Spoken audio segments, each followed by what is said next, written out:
2026년 5월 15일 국민연금공단은 하나의 입찰 공고를 게시했습니다. 국민연금이 직접 나서서 중산층 고령자를 위한 새로운 주거 모델을 설계하겠다는 선언이었습니다. 사실상 국민연금이 주택사업자로 변신을 선언한 순간이었습니다. 구체적으로 공단은 노인복지주택 사업성 검토 연구 용역 입찰을 시작했는데 연금수급자를 위한 공단형 노인복지주택의 기본 모델을 설계하고 사업의 경제성, 수익성, 사회적 효과를 종합 분석하는 내용이 골자였습니다. 그동안 기금 운용으로 유명했던 국민연금이 드디어 복지의 영역에서 구체적인 행보를 보이기 시작한 겁니다. 국민연금법 제46조와 그 시행령 제31조는 공단이 가입자와 수급권자의 복지를 위해 자금 대여와 노인복지시설 설치, 공급, 임대 및 운영 등 다양한 복지 사업을 할 수 있도록 규정합니다.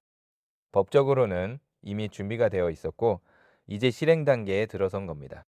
2026년 5월 현재 이 연구 영역은 수요기관 국민연금공단 사업 예산 약 7천만 원, 계약 기간 2026년 9월까지로 구체화되었습니다. 그런데 왜 하필 지금 국민연금이 주택사업에 뛰어드는 걸까요? 그 이유를 알려면 먼저 한국노인 주거시장의 현실을 들여다봐야 합니다. 민간 실버타운은 보증금 수억 원에서 많게는 10억 원대의 월 생활비까지 부담해야 하는 부자 전용 시설이 대부분입니다. 한겨레 경제 2006년 5월 10일이자 보도에 따르면 전문가들은 민간 실버타운은 중산층이 접근하기 어렵다고 지적합니다. 그렇다고 아파트나 빌라에 혼자 사는 건 어떨까요? 건강관리, 식사, 사회적 고립 문제는 현실적인 난관입니다. 반면 정부가 공급하는 공공임대주택은 저소득층 중심으로 설계되어 중산층 고령자에게는 해당되지 않는 경우가 대부분입니다. 공공과 민영 사이에 존재하는 거대한 중간 공백. 이것이 바로 국민연금이 주목한 사각지대입니다. 이에 대해 공단 측은 공공민간의 노인주거복지 체계 안에 중산층의 사각지대가 존재한다며 추진 배경을 밝혔습니다. 국민연금공단 김성주 이사장은 노인복지주택은 거동이 불편하신 어르신들을 지원하는 시니어 하우징의 개념이라며 수익과 복지 확대라는 두 관점에서 사업을 모색할 것이라고 밝혔습니다. 그런데 주택을 지으려면 돈이 듭니다. 국민연금은 그 돈을 어디서 마련할까요? 여기서 우리는 458조 원이라는 천문학적 숫자를 만나게 됩니다. 2025년 말 기준 국민연금 기금 적립금이 이 규모로 집계되었습니다. 단순히 모인 돈이 큰 게 아닙니다. 2025년 한 해 동안 국민연금이 번 돈은 무려 231조 6천억 원입니다. 수익률은 18%, 1988년 기금 설치 이후 사상 최고치입니다. 조선일보는 이 수익이 연간 연금 지급액 약 49조 7천억 원의 4,700에 달해 1년 번 돈으로 향후 5년 가까운 연금 재원을 확보한 셈이라고 분석했습니다. 국민연금은 이 돈을 어디에 투자했을까? 바로 해외 부동산 등 대체 투자 자산입니다. 2026년 2월 말 기준 국민연금의 대체 투자 규모는 234조 400천억 원으로 기금 적립금의 14.6%를 차지합니다. 그중 해외 부동산과 인프라, 사모투자 등에 투자된 자산만 200조 원을 넘어섭니다. 국민연금기금운용본부에 따르면 부동산 투자는 2004년 국내, 2006년 해외를 시작으로 운용 규모를 확대해 왔습니다. 이 거대한 자금 흐름의 중심에 국민연금이 있었고, 이제 그 중심이 돈을 모으는 곳에서 집을 짓는 곳으로 이동하고 있는 겁니다. 하지만 이렇게 거대한 기금도 언젠가는 바닥을 보일지 모릅니다. 시간은 이미 우리를 재촉하고 있습니다. 현행 제도를 유지할 경우 국민연금기금은 2055년에 소진될 것으로 전망되었습니다. 하지만 2025년 역대급 수익률로 인해 상황이 변했습니다. 일각에서는 고갈 시점이 최대 290년까지 늦춰질 수 있다는 분석도 나옵니다.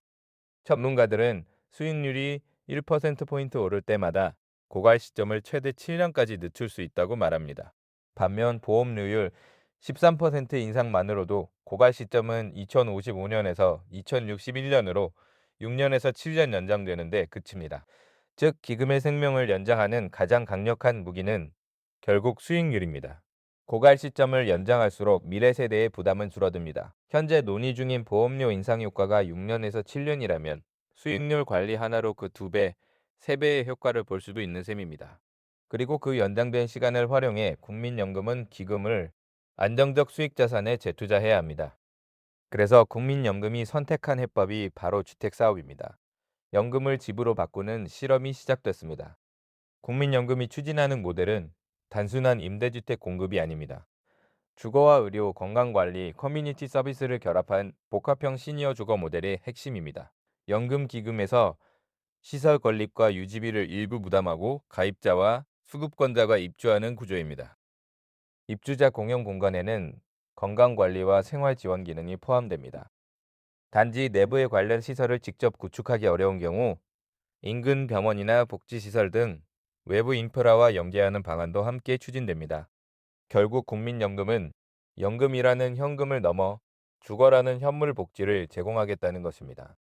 실제로 국민연금은 이미 해외에서 시니어 주거 투자를 시작했습니다. 2025년 6월 국민연금은 호주 최대 학생 주거 운영사 스케이프와 컨소시엄을 구성해 호주 시니어 주거 운영사 아베오그룹을 약 38억 5천만 달러에 인수했습니다. 이는 국민연금이 해외 실버타운 시장에 직접 투자한 대표적 사례입니다. 국내외 연기금 가운데 시니어 레지던스에 투자한 사례는 많았지만 이렇게 기금을 바탕으로 직접 주거 서비스를 제공하려는 시도는 이번이 처음입니다. 국민연금이 수년간 해외에서 쌓은 운영 경험이 이제 국내 주거복지 모델로 연결되는 겁니다. 하지만 누군가는 이렇게 묻습니다.